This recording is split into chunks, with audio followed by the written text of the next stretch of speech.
Hey everyone, welcome back to the channel. Quick heads up, this one's going to run a bit longer than 5 minutes. I know this channel is all about epic and 5, but Batman Begins has way too many important moments to squeeze into that limit. So, thanks for understanding. Today, we're going back to where it all started. The film that gave Batman a whole new life. Christopher Nolan's Batman Begins. This is the story of how Bruce Wayne went from a broken young heir to the mass protector of Gotham we all can't help but admire. There's just something about Batman.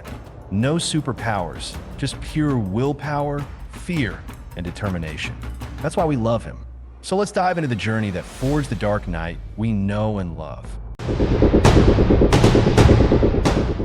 The film opens with young Bruce Wayne playing on his family estate until he falls into a dry well. And that's where it happens. A storm of bats erupts around him, swarming, screaming, crawling over him. And that moment burns a deep, lifelong fear into his soul. Not long after, Bruce and his parents, Thomas and Martha Wayne, leave an opera early because the bat-like performers remind Bruce of that nightmare. But outside, in the cold quiet of an alley, they meet a mugger named Joe Chill. A gun flashes. 2 gunshots echo. Bruce watches both his parents die right in front of him. The world shatters. And Alfred, loyal, gentle Alfred, becomes the only steady hand in Bruce's life. Years pass. Bruce grows up, and when Joe Chill is finally up for parole, Bruce shows up at court. Not to forgive, but to kill him. He's ready with a gun in his pocket. But before Bruce can pull the trigger, one of Carmine Falcone's hitmen puts a bullet in Chill first. Bruce's childhood friend, Rachel Dawes, sees right through him. She calls him out, not as a hero, but as a spoiled, rich kid pretending to understand justice. She tells him the real criminals, like Falcone, aren't hiding in alleys. They're running the city from the shadows. That moment breaks something inside Bruce. He abandons his life, burns the evidence he once clung to, and disappears. For 7 years, he lives as a thief, a wanderer, determined to understand crime from the ground up. Eventually, Bruce winds up in a brutal prison in Bhutan, where a mysterious man named Henri Duckert approaches him with an offer. Join the League of Shadows, trained to become more than just a man. What follows is a gauntlet of physical pain, mental discipline, and harsh lessons in fear, stealth, and combat. Bruce learns how to turn fear into a weapon. But he also discovers a dark truth. The League, led by the powerful Ra's al Ghul, believes corruption must be cleansed by destroying entire civilizations. When Bruce is ordered to execute a prisoner to prove his loyalty, he refuses. He burns down their temple instead, but saves Duckert from the wreckage before leaving him behind. Ra's al Ghul appears to die, and Bruce heads home. Back in Gotham, Bruce sees a broken city, rotting under Falcone's control. So he does something bold. He becomes someone else. Something else.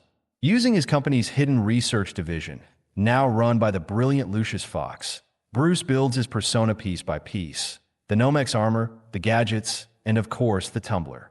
And then he chooses a symbol. The thing he feared most. A bat.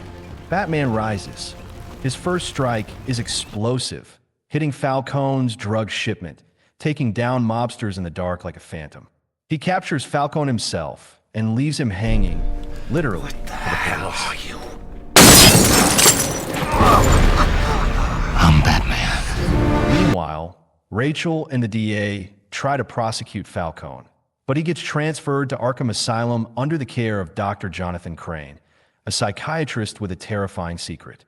Crane is experimenting with a fear toxin and working for Falcone himself.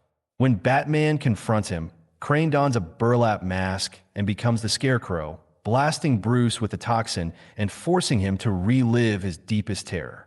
Batman barely escapes and uses the bat signal for the very first time, calling on Detective Gordon for help. And Rachel, now poisoned, is saved with an antidote.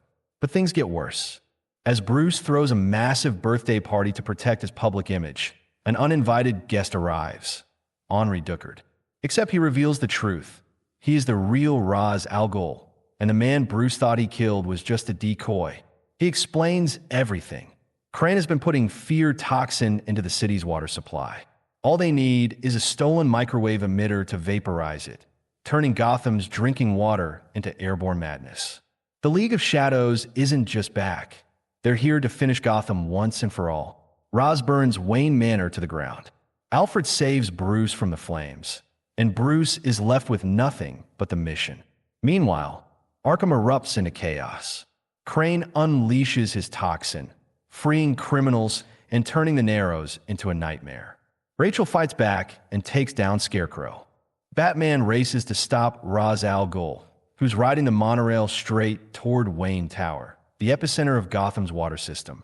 If the emitter reaches the tower, the whole city goes insane. Gordon, driving the tumbler like a madman, blows up the tracks. Batman boards the train and confronts Ra's, master and student face to face. Ra's asks who he really is. Batman answers in a whisper of power, "I'm Batman." And when the train reaches the broken tracks, Batman doesn't kill Ra's, but he also doesn't save him. He leaps away, and Ra's al Ghul dies as the train crashes in a fiery explosion. Gotham is saved. The movie closes with Bruce and Alfred planning to rebuild Wayne Manor, exactly as it was on the outside. What will you do? Rebuild it. Just the way it was, brick by brick. Gordon gets promoted and unveils a new bat signal, bigger, brighter, and pointed at the sky. And then he mentions something strange. Gotham now has criminals who leave behind calling cards. One of them carries a Joker playing card. Batman promises to look into it, turns, and disappears into the night. The Dark Knight has officially begun. And that brings us to the end of our Batman Begins deep dive. Thank you so much for watching. Seriously, it means a lot. If you're ready to see how this story explodes into pure chaos, you got to check out my full chronological recap of The Dark Knight. Trust me, the level of detail in that breakdown is insane. You can click right here, where the arrow is pointing, and jump straight into the next video. And hey, before you go, don't forget to like, subscribe, and turn on notifications if you want more chronological movie breakdowns just like this. Thanks again for being here, and I'll see you in the next video.